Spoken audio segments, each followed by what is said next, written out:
মাছের ডিম দিয়ে এমন সুন্দর এক রেসিপি আজ আপনাদের সাথে শেয়ার করছি, যেটা আমি নিশ্চিত যে আপনারা এর আগে আর কোথাও দেখেননি। নমস্কার, ব্যঞ্জন বর্ণে আপনাদের সবাইকে স্বাগত।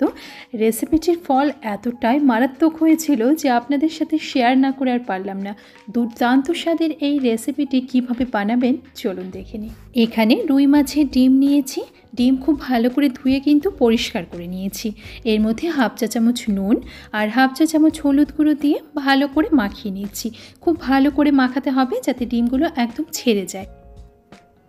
নুন এবং হলুদ গুঁড়োর সাথে ডিম তো মাখিয়ে নিয়েছি, তবে এর মধ্যে আরও কিছু উপকরণ যোগ করব। তার আগে একটা বাটিতে আমি 4-5টা মতো শুকনো লঙ্কা একটু ছোট ছোট টুকরো করে নিয়েছি। তার মধ্যে হাফ চা চামচ গোটা জিরে এবং হাফ চা চামচ গোটা ধনে অল্প একটু জল দিয়ে ওই 5-10 মিনিটের মতো ভিজিয়ে রাখছি। জলে ভিজিয়ে রাখলে মশলাগুলো একটু ফুলে উঠবে, তার ফলে যখন এর পেস্ট তৈরি করব সেটা খুব মসৃণ তৈরি হবে। দুভাগে পেঁয়াজ কেটে রেখেছি। এই বড় বাটিতে দুটো বেশ বড় সাইজের পেঁয়াজ কুচিয়ে রেখেছি, এটা আমি গ্রেভিতে ব্যবহার করব। আর এই ছোট বাটিতে একটা মিডিয়াম সাইজের পেঁয়াজ কুচিয়ে রেখেছি, এটা আমি ওই ডিমের মধ্যে ব্যবহার করব। এছাড়াও দুটো বেশ বড় সাইজের টমেটো কেটে রেখেছি। মিক্সির বাটিতে রসুন নিয়ে নিলাম। এখানে মিডিয়াম সাইজের একটা রসুনের কোয়াগুলো ছাড়িয়ে নিয়েছি। 2 ইঞ্চি পরিমাণ আদা কুচিয়ে নিয়েছি। আর যে বাটিতে গ্রেভির জন্য পেঁয়াজ কুচিয়ে রেখেছিলাম সেখান থেকে কিছুটা পেঁয়াজ কুচিয়ে নিলাম, মানে ওই হাফ পেঁয়াজের মতো কুচি এর মধ্যে নিয়ে নিলাম। স্বাদ মতো কাঁচা লঙ্কা নিয়ে নিলাম, ঝালটা নিজেদের প্রয়োজন মতো। আর টমেটো নিয়ে নিলাম একটা, যে কেটে রেখেছিলাম দুটো সেখান থেকে একটা মতো নিয়ে নিলাম। আর শুকনো লঙ্কা, জিরে, ধনে যে ভিজিয়ে রেখেছিলাম সেটাও এর মধ্যে দিয়ে একটা খুব সুন্দর এর পেস্ট বানিয়ে নিলাম। দেখুন একদম মসৃণ একটা পেস্ট তৈরি। এবার ডিমের বাটিটা নিয়ে এলাম আর এই পেস্ট করা মশলা থেকে ভরে ভরে 2 চা চামচ মশলা এই ডিমের মধ্যে দিয়ে আরও একবার ভালো করে মিশিয়ে নিচ্ছি। এই ডিমের বড়াগুলো আজ তৈরি করব এই আপ্পে প্যানে। প্রত্যেকটা ঘরে খুব সামান্য পরিমাণ তেল দিয়ে দিয়েছি। এই যতগুলো ঘর আছে সব ঘর মিলিয়ে আমি হাফ চা চামচ তেল দিয়েছি। এবার মেখে রাখা ডিম একটা চামচের সাহায্যে নিয়ে ঠিক যেভাবে আপনারা ভিডিওতে দেখছেন সেইভাবে আপ্পে প্যানের মধ্যে বসিয়ে দিচ্ছি। কড়াইতে ডিমের বড়াগুলো ভাজলে এই সামান্য তেলে কোনো মতেই সম্ভব নয়, প্রচুর পরিমাণে তেলে বড়া ভাজতে হয়। আর তাছাড়া কড়াইতে ডিমের বড়া করলে বাইন্ডিংয়ের জন্য কিছু না কিছু মেশাতেই হতো, না হলে তেলে দিলে তা ছেড়ে ছেড়ে যেত। আর এখানে আপনারা দেখতেই পেয়েছেন আমি বেসন বা ময়দা কিছুই ব্যবহার করিনি।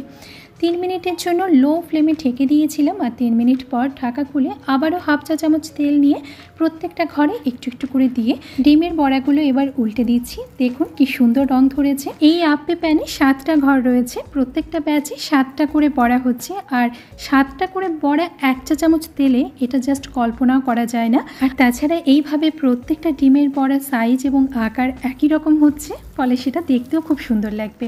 সবগুলো বড়া আমি উল্টে দিয়েছি। এবার চামচের এই পেছন দিকটা দিয়ে একটু হালকা চেপে দেব যাতে নিচের দিকটা খুব সুন্দর রং আসে। অন্যদিকে বাকি যে ডিমটা রয়েছে তার মধ্যে আমি পেঁয়াজ কুচিটা দিয়ে এবার মেখে নিচ্ছি।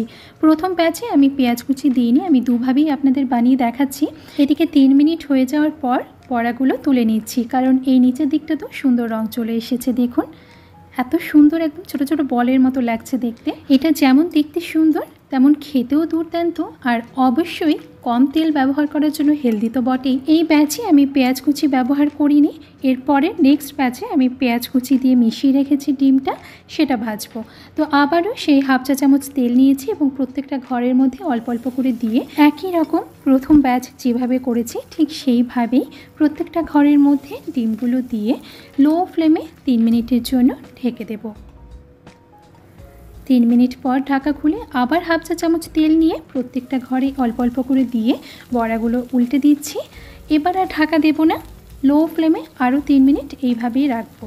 আর বন্ধুরা, ভিডিও দেখে আপনাদের কেমন লাগছে তা অবশ্যই কমেন্টে জানাবেন। আর ভালো লাগলে একটা লাইক অন্তত করবেন। আপনাদের এই লাইক এবং কমেন্ট আমাকে ভীষণভাবে উৎসাহিত করে আরও নতুন নতুন রেসিপি তৈরি করার জন্য। ওদিকে সবগুলো বড়া তৈরি করে নিয়েছি। এই বড়াগুলোতে পেঁয়াজ কুচির ব্যবহার করেছি, সেই জন্য এরকম হালকা ব্রাউন লাগছে, কারণ পেঁয়াজ কুচি দিয়ে ভাজলে সেই পেঁয়াজগুলো তো ব্রাউন ভাব আসবেই।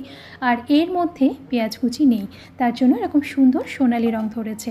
টেস্টে কোনো পার্থক্য নেই, দুটোর মধ্যে কোনোটাতেই আষ্টে গন্ধ করবে না। শুধু দেখার সৌন্দর্যের জন্য আমি আপনাদের দেখালাম যে যেটা আপনাদের পছন্দ আপনারা সেইভাবে বানিয়ে নিতে পারেন। গ্যাসে আমি বেশ খানিকটা পরিমাণ সাদা তেল দিয়ে এর মধ্যে ফোড়নে দিয়েছি একটা তেজপাতা, একটা শুকনো লঙ্কা, 1.5 ইঞ্চি পরিমাণ দারুচিনির টুকরো, 4টে ছোট এলাচ, হাফ চা চামচ গোটা জিরে এবং 4টে লবঙ্গ।